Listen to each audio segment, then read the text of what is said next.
കഴിഞ്ഞ 10 വർഷമായി ഏതാണ്ട് 50 ലക്ഷത്തോളം പേര് നമ്മുടെ സർക്കാർ ആശുപത്രികളെ ആശ്രയിച്ചിട്ടുണ്ട്. നമ്മുടെ ഈ CHCകളൊക്കെ FHCകളായി, ഫാമിലി ഹെൽത്ത് സെൻ്ററുകളായി. കേരളത്തിലെ സർക്കാർ മെഡിക്കൽ കോളേജിൽ കരൾ മാറ്റിവെക്കൽ ശസ്ത്രക്രിയ നടക്കുന്നു.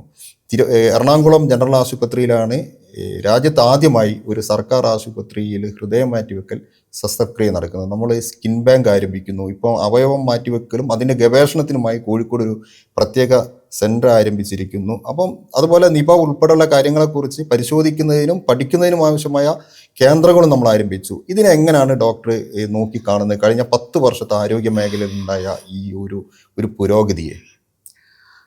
ആക്ച്വലി ഈ 10 വർഷത്തിനുള്ളിലാണ് നിപ്പയും 2 കോവിഡ് തരംഗങ്ങളും ഉണ്ടായത്. നിപ്പ എന്ന് പറയുന്നത് ശരിക്കും നമ്മുടെ സംവിധാനത്തിനകത്തുള്ളൊരു ലിറ്റ്മസ് ടെസ്റ്റായിരുന്നു. ഒന്ന്, ഇതൊരു മറ്റൊരു സംസ്ഥാനത്തിലായിരുന്നെങ്കിലോ അല്ലെങ്കിൽ ലോകത്തിൻ്റെ വേറെ ഏതെങ്കിലും രാജ്യങ്ങളിലായിരുന്നെങ്കിലോ ഒരുപക്ഷെ ഈ സംവിധാനം കണ്ടുപിടിക്കാൻ പോലും പറ്റാത്ത രീതിയിൽ നിപ്പ എന്ന രോഗം ഉണ്ട് എന്ന് പോലും നമ്മൾ അറിയുന്നത് ഇപ്പോഴാണ്, അല്ലേ? അതൊരു വവ്വാലുകളിൽ നിന്നും പകരുന്ന വൈറസ് ആണെന്നും അത് എൻസെഫലൈറ്റിസ് ഉണ്ടാക്കുന്നതും തലച്ചോറിനെയാണ് ബാധിക്കുന്നതെന്നൊക്കെ ഞങ്ങൾ ആരോഗ്യ പ്രവർത്തകർ ഇപ്പോഴാണ് പഠിക്കുന്നത്, നിപ്പ വന്നതിന് ശേഷമാണ്. അപ്പോൾ പക്ഷേ ആ നിപ്പ വന്ന സമയത്ത് ആരോഗ്യരംഗം എങ്ങനെയാണ് ഒരു കൺട്രോൾ റൂമായിട്ട് പ്രവർത്തിച്ചത് എന്ന് നമുക്ക് ലോകത്തിന് കാട്ടിക്കൊടുക്കാൻ പറ്റി. പ്രത്യേകിച്ചും ആ നിപ്പ എന്ന് പറയുന്ന സംഭവം ആദ്യത്തെ കേസ് തന്നെ ഡയഗ്നോസ് ചെയ്തു എന്നുള്ളതാണ്. അതെ, ഫസ്റ്റ് കേസ് തന്നെ ഒരു ആരോഗ്യ പ്രവർത്തകൻ അതിനെ ഡയഗ്നോസ് ചെയ്യുകയും അതിന് സംശയിച്ചുകൊണ്ട് വൈറസ് സാമ്പിൾ അയക്കുകയും ചെയ്യുന്നുള്ളതാണ് ഏറ്റവും അത്ഭുതകരമായിട്ടുള്ള സംഭവം. അത് നിപ്പ എന്ന് പറയുന്ന സാധനം കേട്ടിട്ടില്ലാത്തൊരു ഒരു കാലഘട്ടത്തിൽ.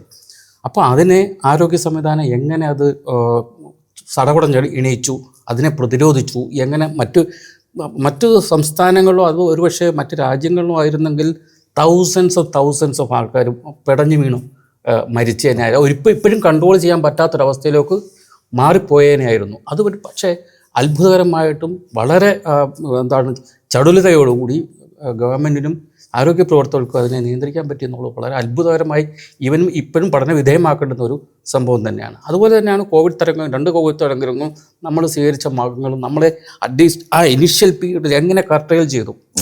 നമ്മൾ 2.5-3.5 എന്നൊക്കെയുള്ള റേറ്റാണ് നമ്മൾ പറഞ്ഞുകൊണ്ടിരുന്നത്, ഓർമ്മയുണ്ടാവും. പക്ഷേ മറ്റ് സംസ്ഥാനങ്ങളിൽ ഇഷ്ടംപോലെ ഡെത്തുകൾ ഉണ്ടായിക്കൊണ്ടിരുന്ന സമയത്ത്.